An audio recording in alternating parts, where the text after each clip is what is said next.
So, why did I become a chaplain? It's actually a pretty intense, cool story. So, I was trucking along, wanted to be an English major, was super into poetry, and wanted to be a writer later in life.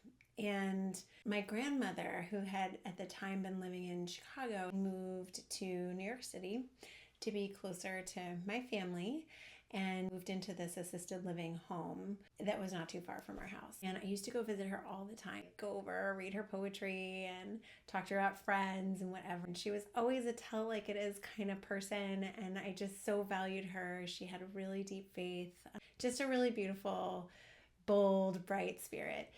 And then I went to college. And actually, in my second year of college, my grandmother began to decline. And I'd only just recently started the new fall term. It was still September when she really took a turn.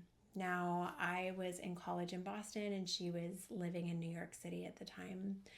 And at that time, the tickets to fly were as cheap as taking a bus, if you can believe it. If you got this like massive package, I don't even know how that existed at the time, but it did. And so I was always like right on the next flight whenever anything happened.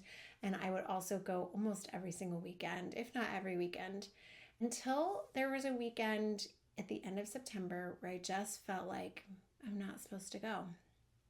So I didn't go, unusually, and stayed home. And that night, as I was sleeping in the middle of the night, I sensed my grandmother calling to me. And it wasn't just a dream, but I also wasn't awake. And all of a sudden, I was in the room with her. Now, at that point, she was in hospice and she was staying with my parents in my old childhood home apartment. She was actually staying in my old bedroom. So all of a sudden, I found myself in my old bedroom with her in her hospital bed there. And it felt like I was there, but it also felt like I was still sleeping in my bed in Boston. So I felt awake, but I also felt asleep.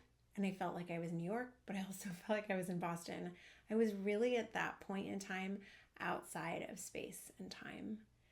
And my grandmother was saying, come, hurry, hurry, hurry, come quick, come quick. So I went right by her bedside and looked at her. And she had these beautiful eyes that she looked back at me with.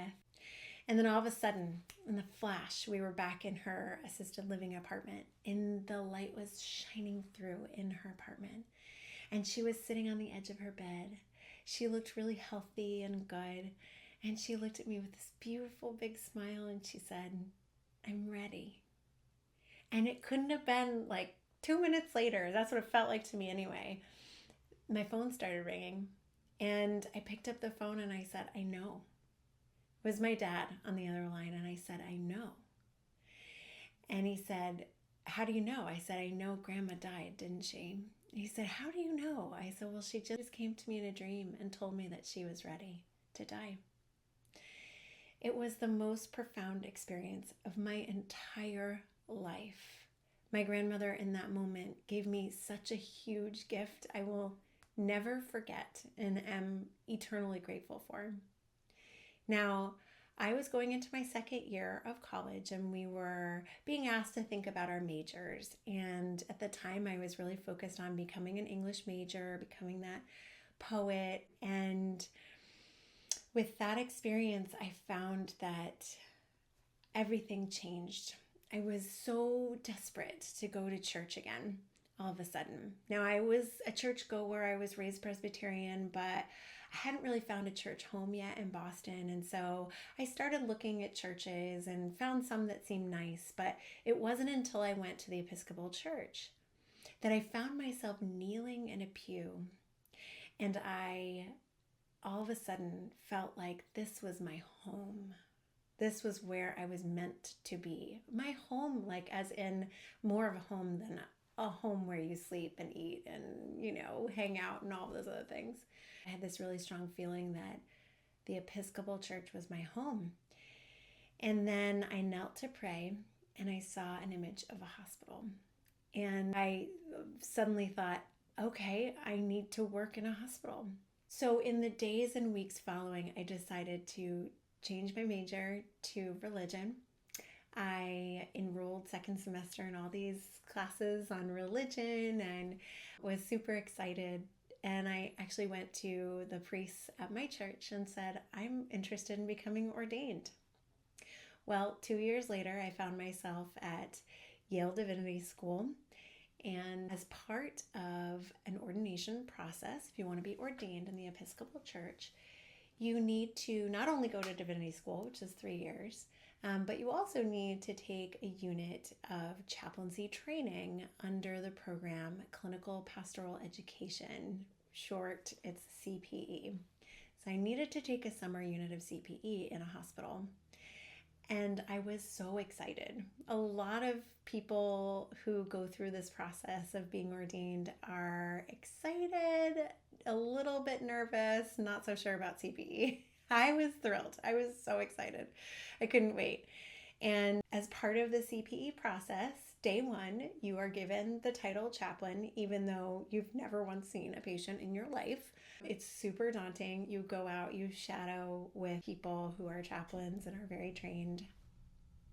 And when I started walking through the halls that first day, I suddenly had this settled feeling, this feeling like this is who you are.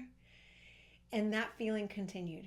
And it's continued for all these years I've been working as a chaplain since 2005. And I can tell you that feeling has never gone away, that this job is the job that I'm meant to do.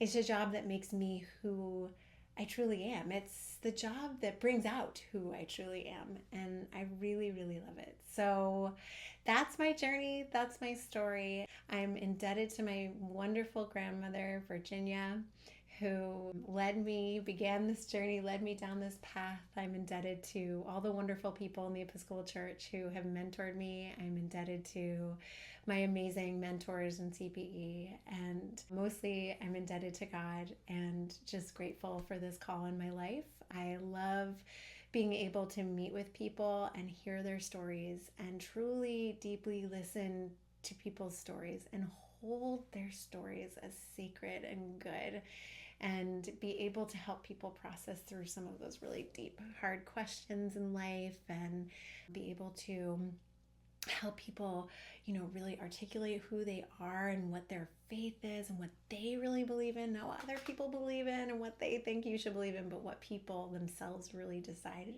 this is what I truly believe in. And I really just love, praying with people, meditating with people, and hearing the different variety of religion and how the divine helps people, no matter what religion, no matter what age or race or gender, identity, God, the divine, the holy, however you call it, helps people through. So I feel blessed. I feel so thankful to have this amazing job. And that's my story. If you're interested in becoming a chaplain, please feel free to leave a comment. We're happy to help you through that process as well.